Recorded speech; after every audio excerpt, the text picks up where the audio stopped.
রাতের অন্ধকার। পাহেলগামের বাইশরণ উপত্যকা নিস্তব্ধ, চারপাশে শান্তি এবং অন্ধকারের একটি বিভ্রান্তিকর আবহ। কিন্তু সেই নীরবতায় ঘুমিয়ে নেই সন্ত্রাসীরা। 7ই মে 2025-এর রাত 1টা 5 থেকে 1টা 30 মিনিটের মধ্যে ধর্ম জিজ্ঞেস করে 26 নিরপরাধ মানুষের প্রাণ কেড়ে নেওয়া হয়। পাহেলগামের মানুষদের চোখের সামনে তাদের পরিবার ধ্বংস হয়। ঘুমিয়ে থাকা সন্ত্রাসীরা কখনোই ভাবেনি এই রাতই তাদের জীবনের শেষ রাত হতে চলেছে। একদিকে লস্কর-ই-তৈবা, জৈশ-ই-মোহাম্মদ এবং হিজবুল মুজাহিদিনের ঘাঁটিগুলি, অন্যদিকে পাকিস্তানের মাটির বিভিন্ন এলাকা সিয়ালকোট, মুরিদকে, বহাওয়ালপুর, মুজাফরাবাদ, কোটলি ও ভীমবরে সবকথায় ভারতীয় বাহিনী হামলার জন্য প্রস্তুতি নিচ্ছিল। রাতের নিস্তব্ধতায় 24টি মিসাইল এবং অসংখ্য বোমা একসঙ্গে নিক্ষেপ করা হয়। ধোঁয়ার কুণ্ডলী চারদিকে ছড়িয়ে পড়ে এবং কয়েক মিনিটের মধ্যেই সন্ত্রাসের সমস্ত আস্তানা ধ্বংসস্তূপে পরিণত হয়। এই অভিযান ছিল শুধু প্রতিশোধ নয়, এটি ছিল ভারতের তরফ থেকে সেই সব মায়েদের, বোনদের এবং পরিবারের প্রতি বার্তা যারা পাহেলগামে সন্ত্রাসীদের হাতে তাদের প্রিয়জন হারিয়েছিল। অপারেশনটির নাম অপারেশন সিঁদুর।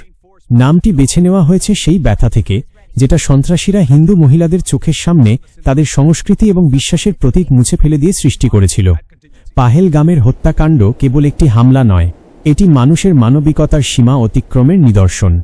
গত 2-3 দশকে পাকিস্তান স্পন্সর্ড সন্ত্রাসবাদের অধীনে ভারতে বহু বড় হামলা চালিয়েছে। পার্লামেন্ট, 26/11, পাঠানকোট, উরি, পুলওয়ামা। কিন্তু পাহেলগামের মতো ধর্মের ভিত্তিতে নিরপরাধ মানুষ হত্যা করা এই হামলা একেবারেই আলাদা। ভারতের সহ্য সীমা অতিক্রম করেছিল।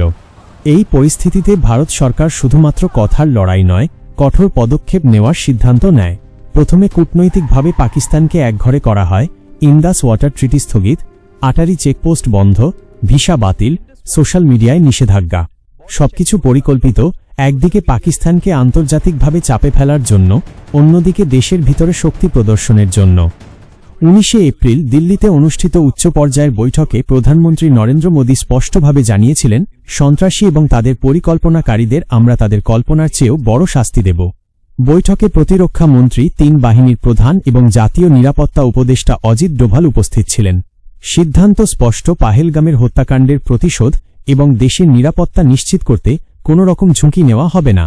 র এবং NATRO পাকিস্তান এবং POKতে অবস্থিত সন্ত্রাসী ঘাঁটিগুলির রিয়েল টাইম তথ্য সংগ্রহ শুরু করে। 21টি ঘাঁটির মধ্যে সবচেয়ে বিপজ্জনক 9টি নির্বাচিত হয়। এই ঘাঁটিগুলি সেই সব স্থান যেখানে পুলওয়ামা, 26/11, পাঠানকোট এবং পাহেলগামের হামলার পরিকল্পনা করা হয়েছিল। প্রতিটি স্থানে নজরদারি, ড্রোন নজর, সঠিক coordinate, all meticulously documented. Operation পরিকল্পনা এমনভাবে করা হয়েছিল যেন কোনো ভুলের সুযোগ না থাকে। ফাইটার জেটের দল প্রস্তুত। রাফাল, মিরাজ, সুখোই MKI সবাই দীর্ঘ দূরত্বের আক্রমণে সক্ষম। অস্ত্রের তালিকায় রয়েছে scalp cruise missile, supersonic BrahMos, ফ্রান্সের হ্যামার বোমা। প্রতিটি টার্গেট আক্রমণ করার আগে সম্ভাব্য ঝুঁকি মূল্যায়ন। কামিকাজে ড্রোন অপারেশনের আগে তথ্য সংগ্রহ করে। রাতের অন্ধকার, নিস্তব্ধতা, ভারতের বিমানবাহিনী সীমান্তের মধ্যে সবকিছু ছিল নিখুঁতভাবে প্রস্তুত। এই রাতের প্রস্তুতি শুধু একটি অভিযানের জন্য নয়, বরং দেশের প্রতি সম্মান এবং মানুষের জীবন রক্ষার জন্য নীরব প্রতিশোধের অপেক্ষায় ছিল। প্রথম টার্গেট POKতে মুজাফরাবাদের লস্কর-ই-তৈবার সাওয়াই নালা ট্রেনিং ক্যাম্প। মিসাইল নিক্ষেপের সাথে সাথে ভবনগুলি আগুনের গোলায় পরিণত হয়। চিৎকার আর বিস্ফোরণ। সন্ত্রাসীরা হাহাকার করে দমনশীল ধ্বংসস্তূপের নিচে চাপা পড়ে। পরবর্তী টার্গেট জৈশ-ই-মোহাম্মদের সাইয়েদনা বিলাল ক্যাম্প।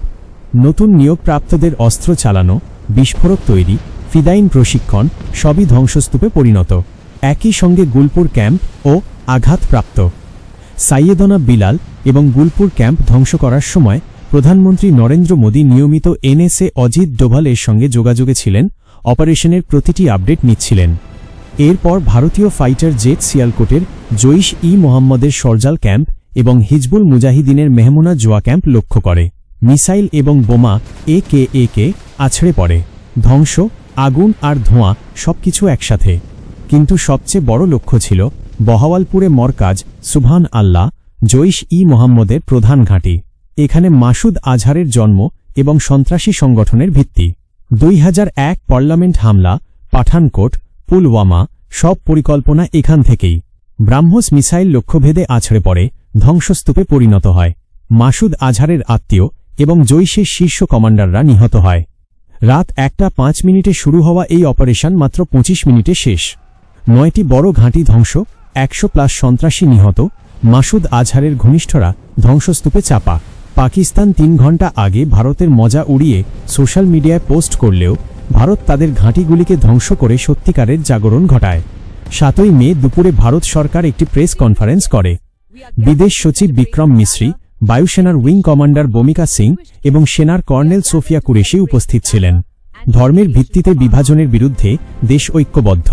পাকিস্তানের প্রতিক্রিয়া আসে, কিন্তু ভারতের বহুস্তরীয় এয়ার ডিফেন্স সিস্টেম ড্রোন এবং মিসাইলগুলো আকাশেই ধ্বংস করে। ভারত স্পষ্ট বার্তা দেয়, মাতৃভূমির নিরাপত্তা নিয়ে কোনো আপোষ হবে না। অপারেশন সিঁদুর কেবল প্রতিশোধ নয়, এটি ছিল দেশের একতা, সাহস এবং সন্ত্রাসবাদের বিরুদ্ধে অটল প্রতিজ্ঞার প্রতীক। এই অভিযান দেখায়, যখন মানুষ একত্রিত হয় এবং সঠিক পরিকল্পনা থাকে, তখন অন্যায়ের বিরুদ্ধে নীরব প্রতিশোধও কার্যকর হতে পারে। শেষ পর্যন্ত পাহেলগামের অন্ধকার রাত থেকে উঠে এসেছে একটি শক্তিশালী বার্তা: ভয়, অন্যায় এবং সন্ত্রাস কখনো দেশের জয়কে রোধ করতে পারবে না।